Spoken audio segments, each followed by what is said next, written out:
avec Joby Valente. Bonsoir. Bonsoir, monsieur Gilles. Bonsoir. Alors, quel honneur pour nous, c'est vrai, Haïti Média Télé. Le 10 mai, c'est plutôt une référence avec le texte de Louis Delgrès qui se faisait sauter au fort qui porte maintenant son nom. Au début de son texte, il s'adresse à la postérité et à la fin, il s'adresse à la postérité. Savoir qu'un nègre au fin fond de l'esclavage était à même de savoir ce qui se passait aux portes de la liberté, à Haïti, qui savait que 200 ans plus tard, on lirait son texte, si ce n'est pas un poète engagé. Un poète engagé. Mais la plupart de ces personnalités pensent beaucoup à Haïti.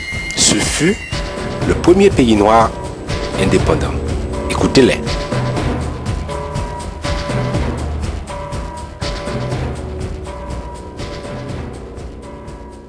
Alors, qu'est-ce que vous souhaitez nous dire? Eh bien, ce que je voudrais dire à propos de ce petit pays qui est comme le dernier pays du monde, c'est que le peuple d'Haïti de maintenant apprenne l'histoire de ceux qui ont gagné l'indépendance et se mettent, relèvent la tête et se mettent ensemble pour pouvoir construire ce grand pays. Voilà mon souhait. Mon souhait, c'est le premier pays indépendant, mais l'état d'esprit, et ça je me permets de le dire, je ne fais pas de cadeau, hein, vous avez vu qu'il n'y a pas de compromis avec moi. L'état d'esprit de la période à laquelle l'indépendance a été prise, c'est pas le même état d'esprit que maintenant.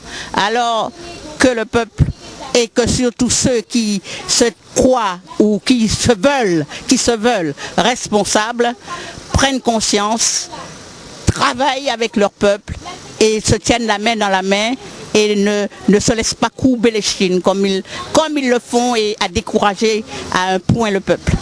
Voilà. D'accord. Il y a d'autres politiciens qui disent que c'est vrai, ce qui se passe à Haïti, c'est un problème plus politique en ce qui concerne. Non, ce qui se passe à Haïti, c'est un problème politique. Absolument. Il n'y a pas... Ça ne peut pas être autrement, quoi. C'est un problème politique. Donc, et partout, ce qui se passe en Côte d'Ivoire, c'est un problème politique. Ce qui se passe en Libye, c'est un problème politique. Donc, je crois que nous sommes arrivés à un tournant où tous les peuples opprimés ou déconsidérés doivent se lever. Si tous se lèvent ensemble, ils ne pourront pas aller en guerre contre tout le monde. Le problème d'Haïti. Et voilà notre problème. Notre problème, c'est toujours d'attendre que les gens longent la main pour nous aider. Personne n'aide personne. Personne ne peut aider personne. On peut donner un coup de main. On peut nourrir quelqu'un qui a faim de temps en temps, mais on ne peut pas nourrir éternellement quelqu'un. Et je crois que le problème est là. Le problème est là pour l'Afrique, le problème est là pour la Caraïbe. On attend que quelqu'un allonge la main pour nous aider. Merci. Merci beaucoup. Merci à vous, madame. Salut,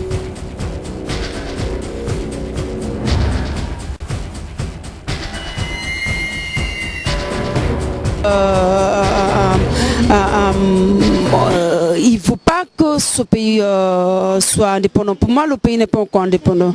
Parce qu'un pays où on contrôle toutes ses ressources, on contrôle la population, on contrôle la culture, on contrôle la foi, on contrôle tout le monde, pour moi, c'est pas indépendant. L'indépendance, c'est quand on me laisse la liberté de choisir.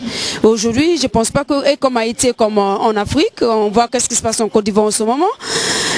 Mais imaginez comprendre, enfin aujourd'hui je comprends le système, j'ai essayé de dire que je ne comprends pas parce qu'il faut qu'on comprenne qu'on est en face de certains systèmes qui n'aiment pas les Africains et des Afro-descendants et il faut réagir, réagir pas ça, mais pour moi c'est l'asphyxie, on asphyxie le peuple haïtien pour qu'il se plie à des étrangers, pour qu'il se plie à accepter que oui on vient vous sauver, pour qu'il plie à prier, même le vaudou, je regarde le problème de vaudou, qui plie à qui, on va prier à qui? Et c'est grâce à la nouvelle technologie qu'on puisse se renseigner et savoir qu'est-ce qui se passe. Parce que moi je souhaite à tous les Haïtiens, tous les Caraïbiens de continuer à se battre, de continuer à se concentrer, de continuer à s'organiser. Parce qu'aujourd'hui on a un grand devoir pour la prochaine génération et il ne faut pas se distraire.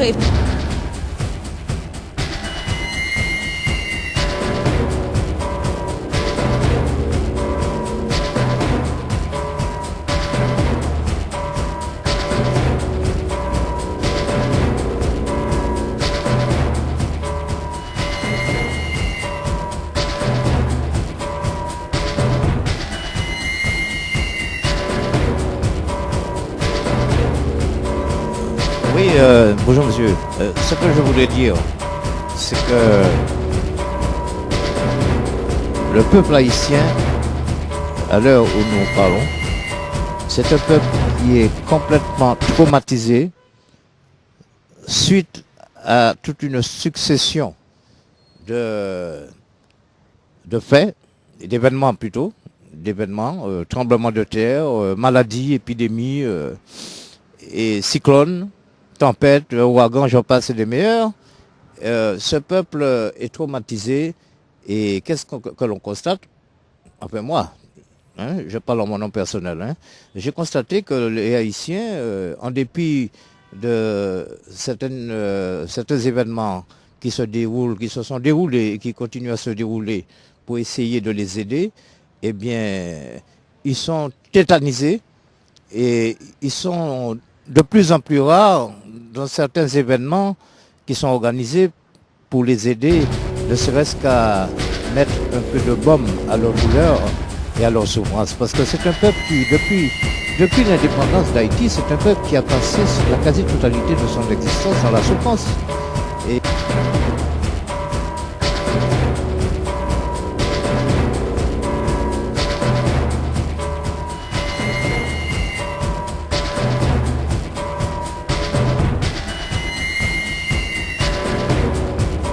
dans un camp que j'ai visité, que j'aidais, ça fait en avril l'année dernière.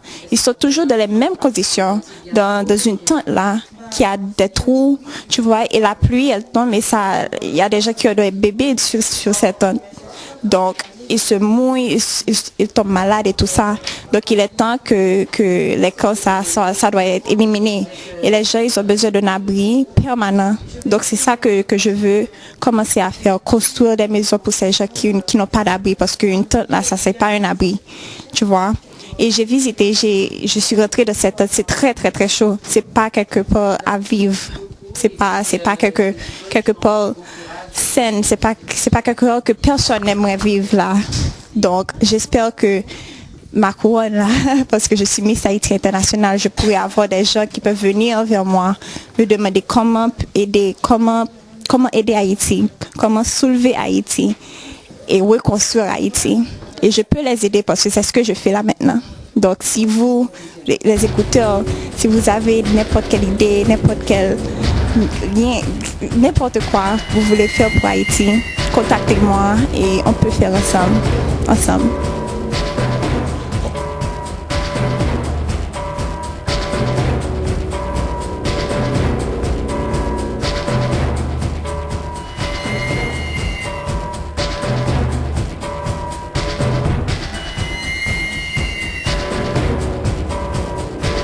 Bonjour Madame Dorothy, alors vous êtes de passage à Paris, d'accord, c'est un événement, c'est vrai, 10 mai 2011, alors je souhaiterais savoir votre avis sur ce qui se passe actuellement, surtout en Europe, qu'est-ce que vous souhaitez nous dire? Ma présence ici à l'UNESCO ce 10 mai, c'était pour parler des problèmes de la presse noire et les problèmes d'Haïti, les images d'Haïti. Nous ne sommes pas des enfants et toutes ces manifestations, ça n'a pas pu changer les choses. Abordons maintenant le problème d'Haïti. Qu'est-ce qui pourrait changer Haïti? Les images d'Haïti. Nous ne sommes pas des enfants et toutes ces manifestations, ça n'a pas pu changer les choses. Les personnalités haïtiennes devraient travailler ensemble pour changer Haïti. Les personnalités de la diaspora devraient tout faire pour changer les choses. Les gens qui sont à l'étranger, tout ça, on a besoin d'une représentation en Haïti. Les personnalités de la diaspora doivent travailler main dans la main avec les Haïtiens en Haïti pour changer les choses. Est-ce que le problème d'Haïti n'est pas un problème politique? Bien sûr, provenant des grands pays, des États-Unis, la France, le Canada, la Belgique et autres. Plusieurs pays, on le sait ça. C'est des problèmes qu'on a depuis des années. C'est un problème qu'on a rencontré depuis notre indépendance. Mais on a des problèmes internes qu'on doit régler. Par exemple, certaines personnalités haïtiennes, l'élite haïtienne, profite sur les malheurs des gens. Ça ne devrait pas. Mais ça ne devrait pas. Mon passage en Haïti, 1 an après, c'est désolant. Tous les gens dans les rues. Je ne souhaite pas que cette situation grave devienne quelque chose de normal. Et là, ce sera dur pour Haïti. Dieu, mais surtout une dernière question. Le mot de la fin. Qu'est-ce que vous souhaitez dire à nos compatriotes haïtiens? Tous les Haïtiens doivent être fiers. Et chaque Haïtien a la possibilité de changer les choses. On ne doit jamais oublier ça. Merci Madame Dokoti et puis de m'avoir accordé quelques minutes si précieuses de votre temps. Merci, à vous aussi. Le dictateur, parce que ce sont des dictateurs qui se sont succédés. Jusqu'à présent, je n'ai pas souvenir qu'il y ait eu un véritable démocrate qui a accédé au pouvoir à Haïti. Bon, cette fois-ci, nous avons des élections. Des élections démocratiques, toujours entre guillemets. Donc, moi, j'espère, cette fois-ci, on pourra mettre en route la reconstruction de ce pays, qui en a bien besoin, parce que Haïti, quand même, c'est quand même la première république noire indépendante dans le monde. Donc, ce n'est pas rien. Et puis, les Haïtiens, ce ne sont pas les analphabètes que l'on veut bien mettre en exergue, ou les illettrés. Vous avez quand même des Haïtiens qui vivent au Québec, qui vivent au Canada, qui vivent aux États-Unis, qui vivent en France, qu'on n'entend peut-être pas, mais ce sont quand même de grands peintres, de grands écrivains, de grands poètes. Ce sont des gens qui ont quand même marqué le patrimoine culturel de France, notamment. Nous avons suivi de grands révolutionnaires, en la personne de Toussaint Louverture. Donc je dis et je certifie que tout doit être mis en œuvre pour que ce peuple puisse enfin respirer un peu d'air frais. Voilà, je pense que vous avez compris, c'est vrai, en cette période de crise, et surtout en Europe, en France, la communauté haïtienne essaie de donner une image positive. Chaque Haïtien, chaque Haïtienne travaille de leur côté, dans la discrétion, mais très fort, fermement, pour changer l'image d'Haïti, même à l'extérieur du pays. Voilà, notre reportage pour aujourd'hui s'achève. Et en attendant la suite, je vous dis à très bientôt.